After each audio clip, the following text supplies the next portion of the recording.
வணக்கம் நண்பர்களே. ரோஹிணி மலேசியாவிலேருந்து வரல அப்படின்ற உண்மை முத்து கண்டுபிடிச்சிட்டாரு. ரோஹிணி நடிக்க போய் அவங்களுக்கு புதுசாக ஒரு பிரச்சனை ஃபார்ம் ஆயிருக்கு. ஸ்ருதி பலமாக ஒரு சம்பவம் பண்ணியிருக்காங்க. என்னதான் நடக்குது அப்படின்றத நம்ம பார்க்கலாம். அரேபியன் அணி சேனலில் போட்ட வீடியோவை நீங்கள் இப்போ தான் ஃபஸ்ட் டைமாக பார்க்குறீங்கன்னா சேனலுக்கு சப்ஸ்கிரைப் பண்ணி சப்போர்ட் பண்ணுங்கள். முத்துவும் மீனாவும் மலேசியாவிலிருந்து ஓல்டு கப்பிள்ஸ் வீட்டுக்கு கூட்டிகிட்டு வந்தப்போ அவங்கள்ட்ட இருந்து எஸ்கேப் ஆகிறதுக்காக ரோஹிணி எனக்கு பல்லு வலிக்குது அப்படின்னு ஏமாற்றி ஹாஸ்பிட்டல் போக ட்ரை பண்ணுவாங்க. அப்போ ஸ்ருதியும் நானும் வரேன் அப்படின்னு ஹாஸ்பிட்டல் கூட ரோஹிணி கூட போகிறாங்க.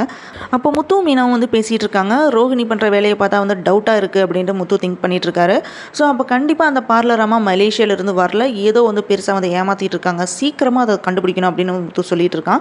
அதுக்கு மீனாவும் ஆமாங்க, மார்னிங் தான் அவங்க தேங்காய் எடுத்து அணில் மாதிரி குறிச்சிட்டு போனாங்க, இப்போ பல்லு வலிக்குது அப்படின்னு சொல்கிறாங்க, இது எல்லாத்தையுமே நம்ப முடியலையே அப்படின்னு சொல்கிறாங்க. ஆனால் ரோஹிணி கூட ஸ்ருதியும் போயிருக்காங்கல்ல, என்ன நடக்குதுன்னு பார்க்கலாம் அப்படின்னு ரெண்டு பேரும் பேசிகிட்டு இருக்காங்க. அப்போ மலேசியாவிலிருந்து வந்தவங்க முத்து ஃபேமிலியில் இருக்கிற எல்லார்ட்டையுமே சொல்லிட்டு கிளம்புறாங்க.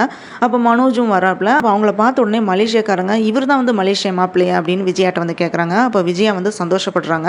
அப்போ மனோஜும் ரோஹிணி எங்கே அப்படின்னு கேட்குறான். ரோஹிணி ஹாஸ்பிட்டல் போயிருக்கா, அவளுக்கு பல்லு வலின்னு விஜயா சொல்கிறாங்க. அதை கேட்ட மனோஜ் ஷாக் ஆகிறான்.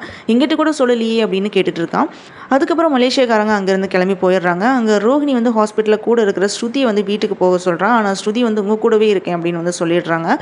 டாக்டர் செக் பண்ணனா நம்ம நிலைமை என்ன ஆகும் அப்படின்னு ரோஹிணி பயந்துட்டு இருக்காங்க. அப்போ டாக்டர் உங்களுக்கு ஒரு பல்லு சொத்தையாக இருக்குது, அதனால தான் வலி வந்திருக்கு, அதை ரிமூவ் பண்ணணும், ஸோ பல்ல பிடுங்கணும் அப்படின்னு டாக்டர் சொல்கிறாரு. ஆனால் ரோஹிணி வேண்டாம் அப்படின்னு சொல்கிறாங்க. ஆனால் ஸ்ருதி என்ன பண்ணுறான்னா ரோஹிணியை பிடிச்சி உட்கார வச்சு பல்ல பிடுங்க சொல்லிடுறா டாக்டர்கிட்ட. அப்போ டாக்டர் பல்ல பிடுங்கிடுறாரு.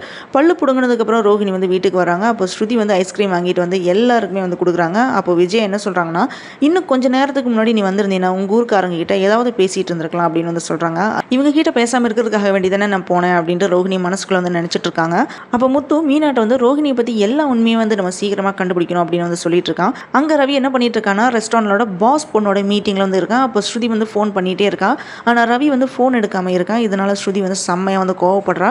ஃபைனலாக முத்து செட்டில் இருக்கிற ஃப்ரெண்ட்ஸ் கூட பேசிகிட்டு இருக்காங்க. அங்கே ஃப்ரெண்டு ஒருத்தர் எனக்கு துபாயில் வேலை கிடைச்சிருக்கு அப்படின்னு சொல்லிட்டு எல்லாருக்குமே சரக்கு பார்ட்டி வைக்கிறேன் அப்படின்னு சொல்கிறாரு. ஃபர்ஸ்ட் சொன்னது மட்டும் இல்லாமல் குடிக்க சொல்லி கம்பல் பண்ணுறாரு. உடனே மீனாக்கு கால் பண்ணி நான் குடிக்கட்டுமா அப்படின்னு பெர்மிஷன் கேட்குறான் முத்து. அதுக்கு மீனா முடியாது அப்படின்னு சொல்லிடுறேன். ஸோ இப்படி தான் எபிசோடு முடிஞ்சிருக்கு.